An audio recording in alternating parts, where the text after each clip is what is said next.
दोस्तों आज के वीडियो के अंदर मैं आपको एक नहीं तीन बड़े फैसले मेंटेनेंस से बचने के बताने वाला हूं और इन तीन बड़े फैसलों की सबसे बड़ी खासियत ये है कि ये आपको तीनों ही मेंटेनेंस केसों से बचाएंगे। यानी कि एचएमए सेक्शन 24 का केस अगर पत्नी ने आपके ऊपर कर रखा है तो उसके अंदर भी आपको पत्नी को मेंटेनेंस नहीं देना पड़ेगा। और 125 सीआरपीसी मेंटेनेंस का केस कर रखा है तो उसके अंदर भी आपको पत्नी को मेंटेनेंस नहीं देना पड़ेगा। या फिर पत्नी ने डीवी एक्ट के अकॉर्डिंग मेंटेनेंस मांगा है तो उसमें भी आपको मेंटेनेंस नहीं देना पड़ेगा। यानी कि तीनों ही मेंटेनेंस केस से आप बच जाएंगे। किसी भी मेंटेनेंस केस में आपको पत्नी को मेंटेनेंस नहीं देना पड़ेगा। तो बहुत ही महत्वपूर्ण जजमेंट है ये तीनों ही, इनका फायदा आप भरपूर उठा सकते हैं। और ऐसी जानकारी, ऐसे जजमेंट आपको हर कहीं पे नहीं मिलेंगे, बार बार नहीं मिलेंगे। तो जब मौका मिला है तो वीडियो को अंत तक देखिए, इन जजमेंट्स का पूरा फायदा उठाइए, कहीं से भी वीडियो की स्किप मत कीजिए। और इस चैनल को अभी तक सब्सक्राइब नहीं करे हैं तो सब्सक्राइब जरूर करें, बेल आइकन को भी दबाइए, क्योंकि नया चैनल है, इस चैनल को आपके सपोर्ट की बहुत ही जरूरत है। तो इग्नोर ना करें, इस चैनल को जरूर सब्सक्राइब करें। तो चलिए शुरू करते हैं। तो वेलकम दोस्तों, मैं हूं आपका अपना एडवोकेट जितेंद्र। दोस्तों बहुत से लोगों का ये पूछना होता है कि सर हम क्या सुप्रीम कोर्ट के जजमेंट अपने केस के अंदर लगा सकते हैं, हम हाई कोर्ट के जजमेंट नहीं लगा सकते क्या? तो मेरा कहना यह है कि आप हाई कोर्ट के जजमेंट भी लगा सकते हैं, बिल्कुल आपको लगाने चाहिए। क्योंकि माननीय सुप्रीम कोर्ट के जो जजमेंट होते हैं उतना ही पावर हाई कोर्ट्स के जजमेंट का भी होता है। हाई कोर्ट्स के जजमेंट से भी आपको पूरा फायदा मिलता है।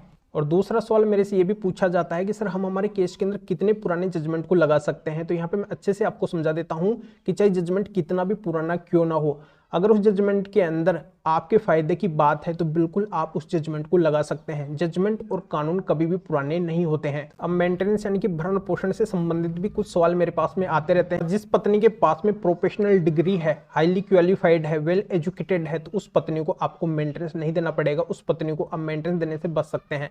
दूसरा इसमें सवाल ये भी मेरे से पूछना होता है कि सर अगर पत्नी कोई छोटा मोटा काम करके छोटी मोटी कमाई करती है तो क्या उसको हम मेंटेनेंस देने से बच सकते हैं? तो यहाँ पे मैं क्लियर कर देता हूँ कि जो पत्नी इतना कमाती है, जो अपना खुद का भरण पोषण कर सकती है, उसको किसी के पैसे की जरूरत नहीं है, तो उसको आपको भरण पोषण यानी कि मेंटेनेंस नहीं देना पड़ेगा। अब इसमें तीसरा बड़ा सवाल मेरे से ये भी पूछना होता है कि अगर सर कोई पत्नी जानबूझ के मेंटेनेंस लेने के लिए नहीं कमा रही है, जॉब को छोड़ के बैठी है, बेरोजगार होकर बैठी है केवल मेंटेनेंस लेने के लिए, तो क्या ऐसी पत्नी को भी हमें मेंटेनेंस देना पड़ेगा?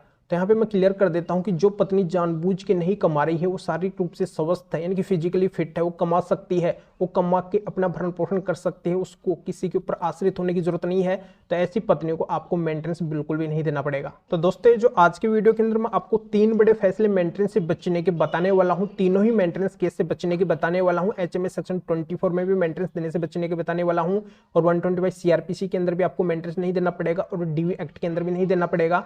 तो इन जजमेंट्स का क्या सार है, इन फैसलों का क्या सार है, इनके अंदर आखिरकार क्या क्या महत्वपूर्ण बातें कही गई है, इनकी जानकारी अब मैं आपको बताने वाला हूं। इन फैसलों में सबसे बड़ी बात यह कही गई है कि मेंटेनेंस का कानून उन लोगों के लिए बनाया गया है जो अपने आप को मेंटेन करने के अंदर सक्षम नहीं है, यानी कि जॉब नहीं कर सकते हैं। दूसरी बड़ी बात इन फैसलों के अंदर यह कही है, अगर ऐसे लोगों को मेंटेनेंस देकर बढ़ावा दिया जाएगा तो कोई सेटलमेंट करने के लिए तैयार नहीं होगा, मामले का कभी भी सोल्यूशन निकल के नहीं आएगा।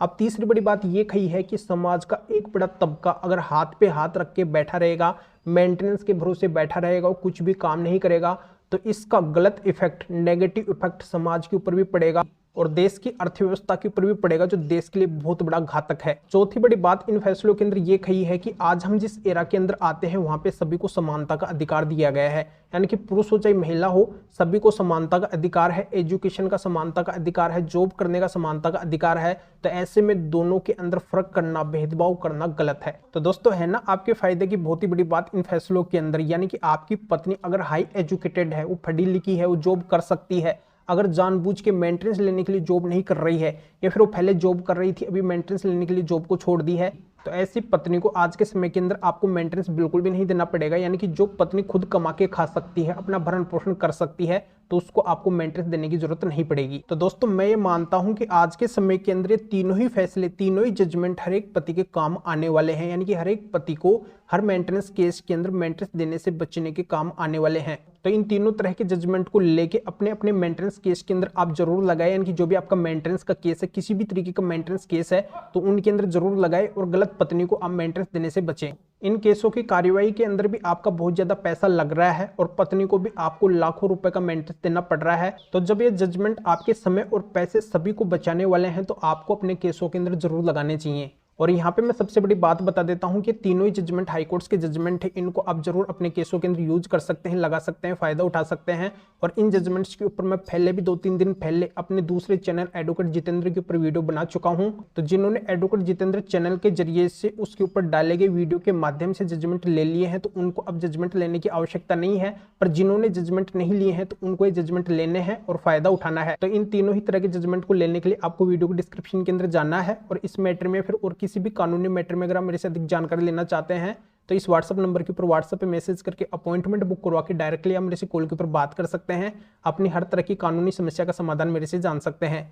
अभी आप इस वीडियो को लाइक करें और शेयर भी करें जो और लोगों तक भी जानकारी पहुंच सके। तो वीडियो देखने के लिए आप सभी का बहुत बहुत धन्यवाद।